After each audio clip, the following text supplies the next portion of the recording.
الحمد لله الحمد لله نحمده ونستعينه ونستغفره ونؤمن به ونتوكل عليه ونعوذ بالله من شرور أنفسنا ومن سيئات أعمالنا من يهده الله فلا مضل له ومن يضلله فلا هادي له ونشهد أن لا إله إلا الله وحده لا شريك له ونشهد أن سيدنا ونبينا ومولانا محمدا عبده ورسوله أما بعد فأعوذ بالله من الشيطان الرجيم بسم الله الرحمن الرحيم والبدن جعلناها لكم من شعائر الله لكم فيها خير فاذكروا اسم الله عليها صواف فإذا وجبت جنوبها فكلوا منها وأطعموا القانع والمعتر كذلك سخرناها لكم لعلكم تشكرون لن ينال الله لحومها ولا دماؤها ولكن يناله التقوى منكم كذلك سخرها لكم لتكبروا الله على ما هداكم وبشر المحسنين وقال النبي صلى الله عليه وسلم ما عمل آدمي من عمل يوم النحر أحب إلى الله من إهراق الدم وإنه ليأتي يوم القيامة بقرونها وأشعارها وأضلافها أو كما قال عليه الصلاة والسلام. Donc, alhamdulillah, mes chers frères, d'abord remercie Allah subhanahu wa ta'ala qui nous a donné le tawfiq de se réunir en ce jour de Eid al-Adha. Ce jour de Eid, c'est un jour de fête pour nous. Et ce jour de Eid est également un jour où le croyant, il manifeste, il exprime son amour pour Allah subhanahu wa ta'ala. Durant ces quelques jours, et principalement ce jour de Eid, Yawm al-Nahr, on va entendre résonner le nom d'Allah. Allahu Akbar, Allahu Akbar. La ilaha illallah, Wallahu Akbar. Allahu Akbar, walillahi alhamd. Donc c'est le jour où le croyant, il manifeste son amour profond pour Allah subhanahu wa ta'ala. Cet amour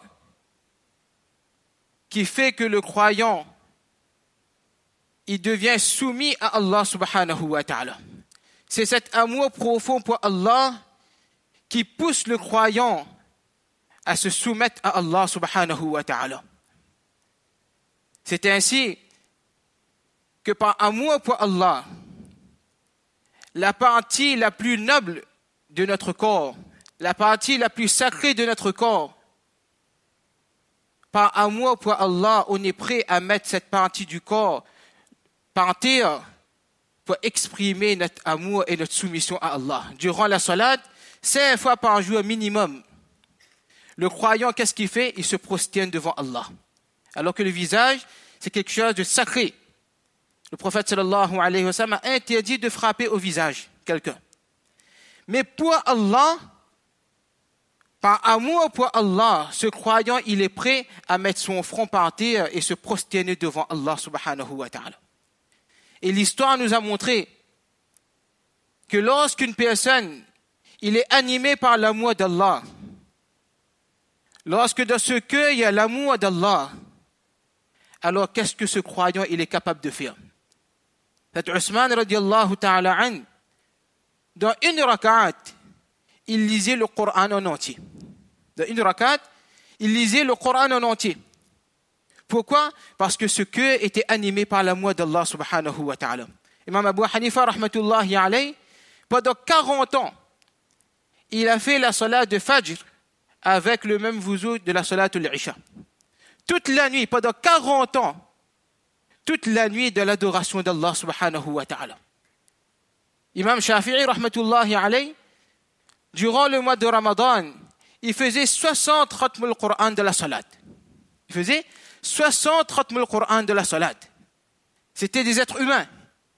Mais l'amour d'Allah était dans leur cœur de telle manière qu'ils étaient prêts à se surpasser pour contenter Allah subhanahu wa ta'ala. Imam Ahmed bin Hanbal rahmatullahi alayhi, par un jour, il faisait 300 rak'at de salat nawafil. Alors qu'on connaît que c'était de grands imams. Ils étaient occupés de la jurisprudence. Mais ils avaient cet amour profond en Allah qui empêchait ces personnes de passer toute leur nuit en train de dormir. De mes chers frères, Allah subhanahu wa ta'ala en ce jour nous interpelle vers cet amour. Le croyant, lorsque arrive le mois de Ramadan, les choses que Allah il a rendues halal, manger, boire, son épouse, mais par amour pour Allah, durant le mois de Ramadan, ce croyant, il se prive de manger, de boire, même s'il est de la solitude. Cet amour est tel que même s'il est seul chez lui, cet amour d'Allah l'empêche de boire, de manger, de subvenir à ses passions. Lorsqu'arrive le moment de donner la zakat, il a travaillé durant toute l'année. Il a sué durant toute l'année. Il a amassé des biens. Il a des projets de construire, de voyage, etc. Mais Allah subhanahu wa ta'ala lui dit de donner 2,5% de ta fortune aux pauvres, aux nécessiteux. Par amour pour Allah et avec contentement, ce croyant, qu'est-ce qu'il fait? Il calcule sa zakat et avec joie, il donne cette zakat-là aux pauvres. De mes chers frères, en ce jour de Eid al-Adha, Allah subhanahu wa ta'ala nous rappelle de l'amour profond que Ibrahim alayhi salatu wassalam, il avait envers Allah, il avait pour Allah. Allah nous rappelle de toute la vie de Ibrahim alayhi salatu wassalam, cette vie qui était animée par l'amour d'Allah, un tel amour que lorsqu'il fallait faire preuve de courage pour Allah, Ibrahim alayhi salatu wassalam, il s'est montré courageux. Lorsqu'il fallait faire preuve de patience pour Allah, Ibrahim alayhi salatu wassalam, il s'est montré patient. Donc en ce jour de Eid, parmi les récits que Allah nous raconte dans le Coran à propos de l'histoire d'Ibrahim, le temps est court, on va raconter le récit qu'on a entendu à maintes et maintes reprises à propos du sacrifice de Ismaïl alayhi salatu wassalam. Ibrahim alayhi salatu wassalam, Allah subhanahu wa ta'ala a voulu montrer à l'humanité entière quel était l'amour d'Ibrahim alayhi salatu wassalam pour son Créateur, pour celui qui subvient à nos besoins 24 heures sur 24, pour celui qui, de rien, Allah il a créé tout cet univers, badi'us samawati wal ard. وما من دابة في الأرض إلا على الله رزقها ويعلم مستقرها ومستودعها. Chaque être vivant, Allah subhanahu wa ta'ala a déjà pris la garantie de sa subsistance. Donc Allah a voulu montrer à l'humanité entière comment Ibrahim alayhi salatu wassalam, il a reconnu son Rabb, il a reconnu son Créateur. Donc Allah subhanahu wa ta'ala, il donne un enfant à Ibrahim alayhi salatu wassalam du nom de Ismaïl. Déjà que cet enfant, il est encore un nourrisson. Allah, il teste Ibrahim alayhi salatu wassalam. Il teste la soumission d'Ibrahim. Il teste l'amour d'Ibrahim alayhi salatu wassalam. Allah, il ordonne Ibrahim alayhi salam de laisser son fils et son épouse Hajara à Makkah Mukarrama. Lorsqu'il emmène son épouse et son enfant à Makkah Mukarrama, il les laisse et il va partir. Son épouse demande: oh Ibrahim, est-ce que tu vas nous laisser ici, dans un endroit où il n'y a pas de végétation, il n'y a pas d'homme, il n'y a rien? Alors Ibrahim alayhi salatu wassalam ne répond pas. À plusieurs reprises, l'épouse elle demande, Ibrahim alayhi salatu wassalam ne répond pas. Mais à la fin, l'épouse elle dit: oh Ibrahim, est-ce que c'est Allah qui t'a ordonné de faire ça? Et là Ibrahim alayhi salatu wassalam, il fait un signe de la tête que oui. Regardez cette épouse. Lorsqu'elle a compris que c'est l'ordre d'Allah, un mari prophète, épouse d'un prophète qui a suivi le message de son mari, Allah nous montre qu'une femme, elle doit soutenir son mari. Et le mari, l'homme, il est responsable d'éduquer son épouse de le din, parce que cette femme demain sera source de fraîcheur pour nos yeux. Cette femme, si elle a l'amour d'Allah dans son cœur, si elle a reconnu Allah, cette femme sera source de fraîcheur pour nos enfants, pour nos descendants, pour nos générations à venir. Donc cette femme, Hadrat Hajara, elle répond à son mari que si c'est l'ordre d'Allah, jamais Allah subhanahu wa ta'ala ne nous détruira. Jamais Allah subhanahu wa ta'ala nous laissera dans cette vallée qui n'a ni végétation ni homme. Allah ne nous abandonnera pas dans cette vallée. Et nous savons tous que Allah subhanahu wa ta'ala par la suite a fait jaillir l'eau de Zamzam.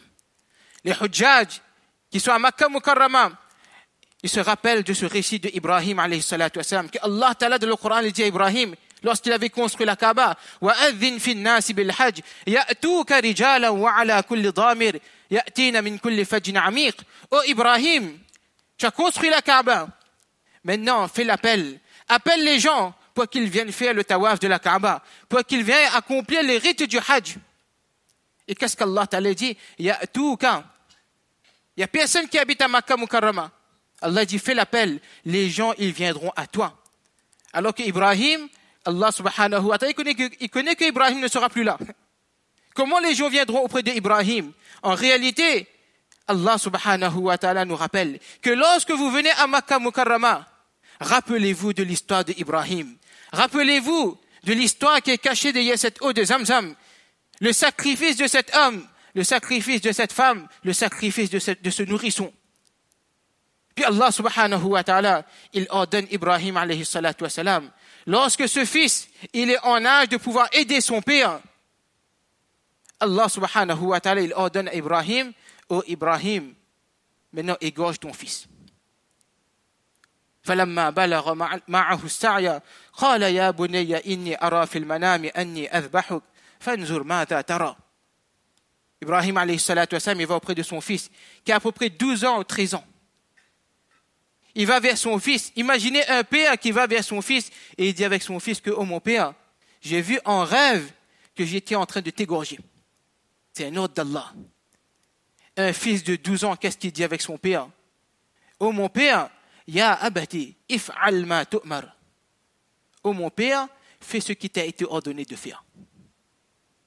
De le récit avant, on a vu, lorsqu'une maman, elle a compris, elle a l'amour d'Allah. Lorsqu'un papa, il s'est soucié du din, de sa maisonnée, de sa famille, voilà comment les enfants ils vont réagir de nos maisons. Cet enfant de 12 ans, il dit avec son père, oh mon père, fais ce que tu as été ordonné de faire. Alors Ibrahim alayhi salatu wa salam, il prend son fils et il va emmener, pourquoi? Pour l'égorger. Allah subhanahu wa ta'ala ne veut pas de la chair du sang de cet enfant. Dans l'islam, il n'y a pas de sacrifice humain. Dans l'islam, il n'y a pas de sacrifice humain. Mais Allah il veut montrer à l'humanité entière l'amour d'Ibrahim alayhi salatu wa salam. Parce que dans le Coran, lorsqu'Allah ta'ala parle de la qualité du croyant, Allah ta'ala dit « Walladhina amanu ashaddu hubban lillah » que le croyant, il est le plus ardent en l'amour d'Allah. L'être que le croyant, il aime le plus, c'est Allah. L'être que le croyant, il aime le plus, c'est Allah.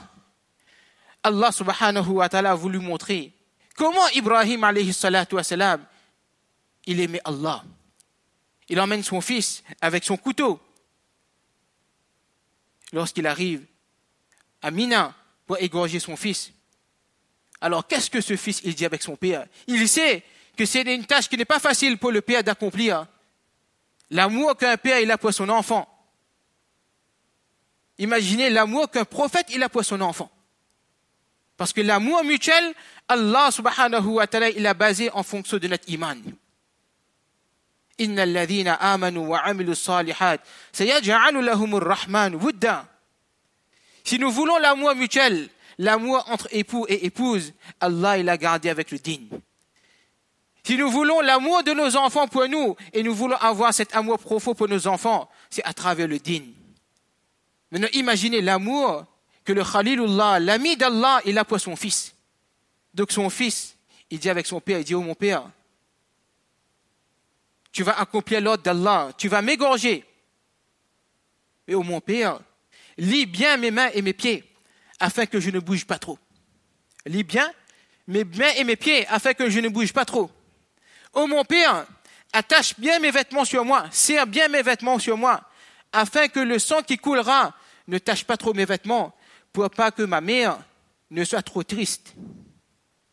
Oh mon père, aiguise bien le couteau avec lequel tu vas m'égorger, afin que mon âme il sorte vite de mon corps, car la mort c'est quelque chose de très dur. Oh mon père, quand tu rencontreras ma mère, alors fais ma mère salam. Un fils de 12 ans qui dit ça avec son père. Donc Ibrahim alayhi salatu wassalam, il va égorger son fils. Et comme on a dit, Allah subhanahu wa ta'ala ne fait pas de la chair et du sang de ce fils. Allah, il nous a créé. L'être humain, il est sacré chez Allah. L'être humain, il a une valeur chez Allah. C'est pour cela un homme, il n'a pas le droit de faire ce qu'il veut avec son corps. Il n'a pas le droit de transformer son corps comme il veut. Une femme n'a pas le droit de faire ce qu'elle veut avec son corps. Elle ne peut pas faire ce qu'elle veut avec son corps. C'est pour ça, en ce jour de Eid, lorsque le prophète sallallahu alayhi wa sallam, il a accompli son hajjatul wida', ce pèlerinage d'adieu, le prophète sallallahu alayhi wa sallam, devant des milliers de sahaba, le prophète sallam nous a rappelé ceci. C'est quoi les valeurs de l'islam? Inna dima'akum wa amwalakum wa a'radakum haramun alaykum ka hurmati yawmikum hadha. Le prophète sallallahu alayhi wa sallam, il rappelle aux sahaba et à toute l'humanité entière jusqu'au jour du Qiyamah que vos sangs, vos biens et votre honneur sont sacrés auprès d'Allah. Personne n'a le droit de faire couler le sang de qui que ce soit. Personne n'a le droit de prendre les biens de qui que ce soit. Personne n'a le droit d'humilier et de déshonorer qui que ce soit. Parce que l'être humain, c'est Allah qui a créé et l'être humain, il est sacré chez Allah. Donc lorsque Ibrahim alayhi salatu wassalam, il passe le couteau sur son fils, par l'ordre d'Allah, Allah il a interdit au couteau de couper. Et tout de suite, après maintes reprises, Ibrahim alayhi salatu wassalam, il entend une voix. وَنَادَيْنَاهُ أَنْ يَا إِبْرَاهِيمُ. Oh Ibrahim, tu as montré, tu as accompli l'ordre d'Allah que tu as vu en rêve. Et Allah, il est satisfait de toi. Allah, il est satisfait de ta soumission. En guise de récompense, et comme rachat pour cet enfant, on t'a accordé un bélier du Jannat. On t'a accordé un animal du paradis. Certains mufassirin nous expliquent, cet animal, ce mouton que Jibril alayhi salatu wassalam, il a emmené. Alors c'est ce mouton que Habil, il a présenté à Allah subhanahu wa ta'ala comme qurbani. Ce que on vient de lire de l'Qira'at, l'histoire des enfants de Adam alayhi salatu wassalam. Donc Allah subhanahu wa ta'ala fait emmener ce bélier. Et là, Ibrahim alayhi salatu wassalam, il égorge ce bélier. Allahu akbar, la ilaha illallah, wallahu akbar, walillahi alhamd. Donc cet animal qu'aujourd'hui nous allons égorger, c'est par amour pour Allah que nous allons égorger cet animal. Et la demande de cet amour, c'est que lorsqu'on va passer ce couteau sur le cou de l'animal, ce n'est pas seulement le couteau qu'on est en train de passer sur le cou de l'animal, mais Allah, il veut de nous, comme Allah dit, وَلَكِنْ يَنَالُهُ التَّقْوَى مِنْكُمْ. Allah, il veut que ce couteau, il passe également sur notre nafs et sur notre ego. Qu'à travers ce qurbani, à travers ce sacrifice, on coupe également les veines qui mènent la rancune de nos cœurs. On coupe également ces veines qui emmènent la jalousie et l'animosité de notre cœur. On coupe également les veines qui emmènent la haine de notre cœur. Que lorsque mon frère, il ne veut pas parler avec moi durant des années et des années, que, oh Allah, aujourd'hui, pour ton plaisir et pour ton amour, oh Allah, j'égorge cette haine et cette rancune. Et oh Allah, exactement comme Ibrahim alayhi salatu wassalam, il était prêt pour manifester son amour pour toi, d'égorger son fils. Oh Allah, aujourd'hui, je vais égorger cet animal, mais oh Allah, je veux que mon cœur soit propre.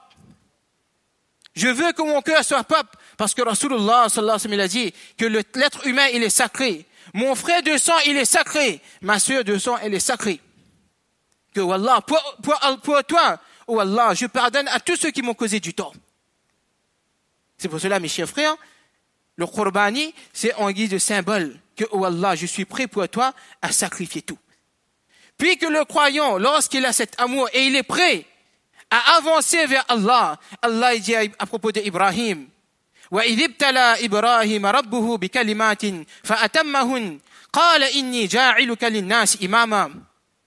Allah dit, lorsque nous avons éprouvé Ibrahim, nous avons testé Ibrahim alayhi salatu wassalam de différentes manières, فَأَتَمَّهُنْ, et Ibrahim, il a passé tous les tests avec succès. en guise de récompense, en guise d'honneur, qu'est-ce qu'Allah dit à Ibrahim? Inni ja'iluka linnasi imama. Oh Ibrahim, je vais te faire un imam pour l'humanité entière. Je vais te faire un imam qu'on se rappellera de toi jusqu'à Yawm al-Qiyamah, à travers les rites du Hajj, à travers le Maqam Ibrahim, à travers le Zamzam, à travers Mina, à travers Arafat, nous allons te rappeler de toi. Et dans le monde entier, à travers le Qurbani, à travers le sacrifice d'un animal, l'humanité entière va se rappeler de ton sacrifice. Inni ja'iluka linnas imama. Allah nous rappelle également que si le croyant, il se soumet à Allah, il est prêt à se soumettre, à sacrifier pour Allah, Allah lui fera un imam pour l'humanité entière. Parce que c'est le croyant qui a les ingrédients comment un être humain doit vivre sur terre. Comment un être humain doit faire du commerce? Allah nous a donné les ingrédients. C'est l'islam qui a enseigné comment on doit faire le commerce. C'est l'islam qui nous a enseigné comment un mari doit se comporter avec son épouse. Quel est le droit de la femme? Quel est le droit des enfants? Donc Allah subhanahu wa ta'ala dit que si le croyant, il est prêt pour se donner à Allah, Allah va le fera un imam, il fera de imam pour l'humanité entière. Donc c'est pour cela, mes chers frères, à travers ce Qurbani, comment on va acquérir cette taqwa. À travers ce Qurbani, comment on va acquérir cette proximité avec Allah. À travers ce Qurbani, comment on va purifier nos cœurs de toutes sortes de haine, de jalousie et de rancune. C'est pour ça que le prophète sallallahu alayhi wa sallam nous a dit, il y a des signes de la taqwa. Il y a des signes pour acquérir cette taqwa. Le prophète sallallahu alayhi wa sallam dit, al-masjidu baytu kulli taqiyyin. On veut acquérir la taqwa. On veut savoir si on est sur le chemin de la taqwa. Le prophète sallallahu alayhi wa sallam dit que la masjid, c'est la maison de tout homme pieux. On va faire le Qurbani aujourd'hui. Cet animal, on partagera sa viande. On a économisé, on s'est sacrifié pour acheter cet animal. On a accepté que dans nos cours, surtout du côté des femmes, d'écraser les plantes, etc. pour Allah. Ce sacrifice, dans 3 jours, ce sacrifice d'animal sera terminé. Mais la taqwa doit nous accompagner durant toute notre vie. Donc, signe de la taqwa, la fréquentation de la masjid. Al-masjidu baytu kulli taqiyyin. Si nous voulons acquérir cette taqwa, alors nous devons fréquenter la masjid. Nous devons fréquenter la masjid. Nous voulons acquérir la taqwa, fréquenter les gens de la taqwa, fréquenter les ulama, fréquenter les gens qui ont sacrifié leur vie pour Allah subhanahu wa ta'ala. Donc Allah subhanahu wa ta'ala nous donne le tawfiq, inshallah, de comprendre ces quelques paroles. Et Allah subhanahu wa ta'ala accepte le Qurbani de chacun d'entre nous. Et Allah ta'ala nous donne le tawfiq, inshallah, de perdurer ce Qurbani. Alhamdulillah, à la Réunion, on a toutes sortes de facilités. Donc inshallah, on demande toujours de respecter tout ce qu'on a demandé comme règlement. Et Allah subhanahu wa ta'ala nous donne davantage, inshallah, à travers les actions, les ordres d'Allah, de se rapprocher de lui. Wa akhiru da'wana. Alhamdulillahi Rabbil Alamin.